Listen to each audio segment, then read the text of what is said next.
Hi guys, recent டைம்ஸில் ரச்சிதா அவர்கள் வந்து பயங்கரமான ஒரு டிப்ரெஷனில் இருக்காங்கன்னு நமக்கு தெரியும். அந்த விஷயத்தை ரச்சிதா அவர்களோட போஸ்ட் அண்ட் ஸ்டோரிஸ் மூலிமா அடிக்கடி தெரிவிச்சிட்டு இருக்காங்க. அண்ட் அந்த டிப்ரெஷனுக்கு காரணம் தினேஷ் அவர்கள் தான் அப்படின்ற விஷயமும் வந்து அவங்களே 2-3 வாட்டி ஓப்பனாக சொல்லியிருக்காங்க.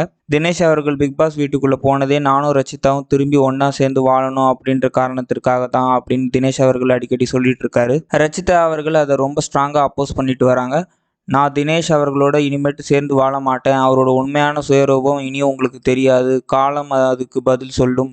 அப்படின்ற மாரி நிறைய விஷயங்கள சொல்லிட்டு இருக்காங்க. ரொம்ப முக்கியமா வந்து நான் என்னோட வாயிலிருந்து எதுவுமே சொல்ல போறது கிடையாது. கர்மா வந்து எல்லாத்தையும் சொல்லும் அப்படின்ற மாதிரியும் ரச்சிதா அவர்கள் நிறைய விஷயங்கள சொல்லிட்டு இருந்தாங்க.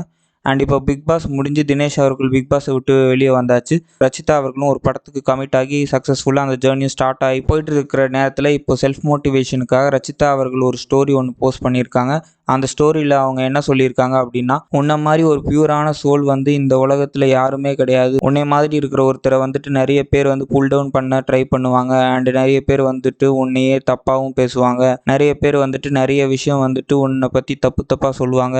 இந்த உலகத்தில் வந்துட்டு வார்த்தைகளால் நம்மளை நிறைய காயப்படுத்திட்டே இருப்பாங்க. ஆனால் நீ என்ன ஆனாலும் சரி, உனக்குள்ளே இருக்கிற கேரக்டரை நீ எங்கேயும் விட்டு கொடுத்துடாத. அது உனக்குள்ளேயே பிறந்த விஷயம். அதுதான் உன்னோட உண்மையான கேரக்டர். அதை எந்த பாயிண்ட்லையும் நீ லூஸ் பண்ணிடாத. நீனாவே இரு. யார் என்ன சொன்னாலும் நீனாவே இரு. இந்த உலகத்தில் இருக்கிற மக்கள் எல்லாருமே உனக்கு எதிராக இருந்தாலும் கூட இந்த யூனிவர்ஸே வந்து உனக்கான விஷயத்த கண்டிப்பாக கொண்டு வந்து சேர்க்கும். உனக்கு பின்னாடியே எப்போதும் இந்த யூனிவர்ஸ் நின்றுட்டு இருக்கும். பாசிட்டிவாக நினச்சிட்டே இரு. எல்லாமே பாசிட்டிவாக நடக்கும் அப்படின்ற மாதிரி ஒரு செல்ஃப் மோட்டிவேஷன் கோட்ஸ் அவங்க போஸ்ட் பண்ணியிருக்காங்க. அது மட்டும் இல்லாமல் அதுக்கு மேலே ஒரு கேப்ஷன் கொடுத்துருக்காங்க. எமோஷனல் சப்போர்ட் டு செல்ஃப் அப்படின்னு சொல்லிட்டு #செல்ஃப் மோட்டிவேஷன் அப்படின்னு போஸ்ட் பண்ணியிருக்காங்க. ஸோ இந்த போஸ்ட் மூலமா ரச்சிதா அவர்களுக்குள்ளேயே அவங்க செல்ஃப் மோட்டிவேஷன் பண்ணிட்டு இருக்காங்க. அண்ட் எனக்கு நான் தான் சப்போர்ட், எனக்கு வெளியில் யாரும் சப்போர்ட் கிடையாது அப்படின்ற மாதிரி ரொம்ப இன்டெரக்டாக சில விஷயங்களை சொல்லிட்டு இருக்காங்க. ரச்சிதா அண்ட் தினேஷ் இவங்க 2 பேருக்குள்ளே வந்துட்டு எக்கச்சக்கமான பிரச்சனைகள் போயிட்டு இருக்கு. அண்ட் இவங்க வந்துட்டு டிவோர்ஸ் அப்ளை பண்ணியிருக்காங்கன்ற விஷயம் நம்ம எல்லாருக்குமே தெரியும். இப்போ தினேஷ் அவர்கள் பிக் பாஸ் வீட்டை விட்டு வெளியில் வந்ததுக்கு அப்புறமா அவரோட ஸ்டாண்டில் ரொம்ப ஸ்ட்ராங்காகவே இருக்காரு.